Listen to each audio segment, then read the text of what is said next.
So a quick look at the market actions this week so far. Indeed, we are seeing mixed movements between US and Asian markets.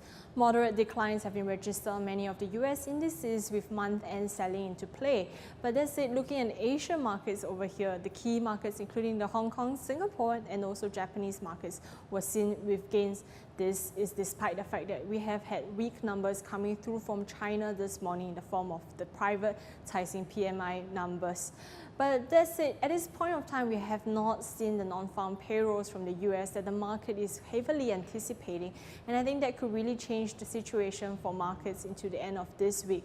As things stand, the market is expecting a rather moderate number of about 180K, down from the 211K that was previously seen for April. And I think a significant deviation from this number could really move the markets.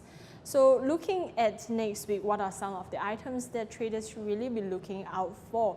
I think we can find a whole suite of economic indicators on the IG calendar, but I just want to highlight a few items. So in the US, we have indicators including the market services PMI coming through, but I think a lot of this focus could really pivoted back to politics. So we were expecting former FBI Director James Comey to actually testify following Memorial Day this Monday, but so far we have not heard from him, and he was slated. He was noted to actually could possibly testify as early as next week, and I think for markets that's really something to look out for. So asset classes including the dollar index itself have actually sunk to levels as low as lowest since October 2016, and I think for markets this is one key level to continue watching. Meanwhile, moving on to the China side, we do see trade numbers and also PMI and consumer prices and producer prices numbers coming through. So I think we have had weak numbers in terms of the PMI from the privatizing gauge, and I think for the trade balances side, I think the market could be really anticipating a slowdown as well, and I think that could really influence Asian markets. But that's it, in indicators aside, I think next week's key focus is really on the European side, especially in the UK, where we are getting the general elections on the 8th of June.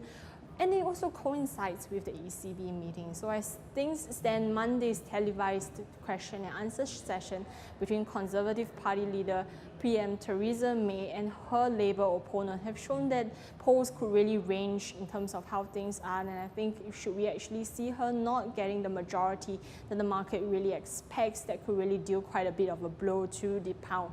On the other hand, when you look at the ECB meeting, I think Monday itself, we have also heard from ECB President Mario Draghi, and he had actually leaned towards the dovish side when the market is really anticipating a more neutral tone in the upcoming ECB meeting. So in terms of how that's going to play out, I think that's going to be really interesting, and I think the trade for you will really be Euro Sterling, and especially given the fact that we have this UK election coming through and jitters in the market should really not be ruled out.